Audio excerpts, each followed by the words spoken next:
ನದಿಯ ಮಧ್ಯದಲ್ಲಿರುವ ದೊಡ್ಡ ಮರದ ಮೇಲೆ ಅದು ಸುರಕ್ಷಿತವಾಗಿ ಬದುಕುತ್ತಾ ಪ್ರತಿದಿನ ಹಣ್ಣುಗಳನ್ನು ತಿಂದು ಸಂತೋಷವಾಗಿತ್ತು.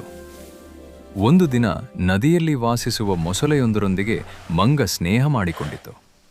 ಸಮಯ ಕಳೆದಂತೆ ಅವರ ಸ್ನೇಹ ಗಾಢವಾಗುತ್ತಾ ಪರಸ್ಪರ ನಂಬಿಕೆ ಬೆಳೆಸಿತು. ಮೊಸಳೆಯ ಹೆಂಡತಿಗೆ ಮಂಗ ತಿನ್ನುವ ಸಿಹಿ ಹಣ್ಣುಗಳನ್ನು ನೋಡಿ ಅಸೂಯೆ ಹುಟ್ಟಿತು. ಮಂಗನ ಹೃದಯ ಸಿಹಿಯಾಗಿರಬಹುದು ಎಂಬ ಲಾಲಸೆಯಿಂದ ಒಂದು ಕೆಟ್ಟ ಯೋಚನೆ ಹುಟ್ಟಿತು. ಈ ಹಣ್ಣು ಇಷ್ಟು ಸಿಹಿ ಇದೆ, ಇನ್ನೂ ಇದನ್ನು ದಿನ ತಿನ್ನುವ ಕೋತಿಯ ಹೃದಯ ಎಷ್ಟು ಸಿಹಿಯಾಗಿರಬಹುದು. ನನಗೆ ಆ ಕೋತಿಯ ಹೃದಯ ಬೇಕು.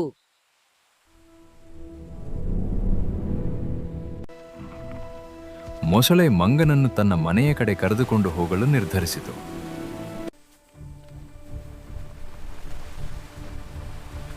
ಸ್ನೇಹಿತ, ನನ್ನ ಬೆನ್ನು ಮೇಲೆ ಕೂರು, ನಮ್ಮ ಮನೆಗೆ ಹೋಗೋಣ. ಮಂಗ ನಂಬಿಕೆಯಿಂದ ಮೊಸಳೆಯ ಬೆನ್ನ ಮೇಲೆ ಕುಳಿತು ನನ್ನ ಹೆಂಡತಿಗೆ ನಿನ್ನ ಹೃದಯವನ್ನು ತಿನ್ನಬೇಕಂತೆ. ನದಿಯ ಮಧ್ಯದಲ್ಲಿ ಮಂಗ ತನ್ನ ಪ್ರಾಣ ಅಪಾಯದಲ್ಲಿರುವುದನ್ನು ಅರಿತುಕೊಂಡಿತು.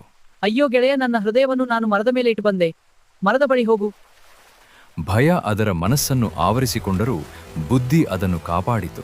ಅದು ಮರದ ಬಳಿ ತಲುಪಿದ ಕ್ಷಣವೇ ವೇಗವಾಗಿ ಜಿಗಿದು ಸುರಕ್ಷಿತ ಸ್ಥಳವನ್ನು ಸೇರಿತು. ನೀನು ನನಗೆ ಮೋಸ ಮಾಡಿದೆ, ನಾನು ಇನ್ನೆಂದು ನಂಬುವುದು, ಹೋಗು ಇಲ್ಲಿಂದ. ಮೊಸಳೆ ತನ್ನ ತಪ್ಪನ್ನು ಅರಿತು ನಿಂತುಕೊಂಡಿತು.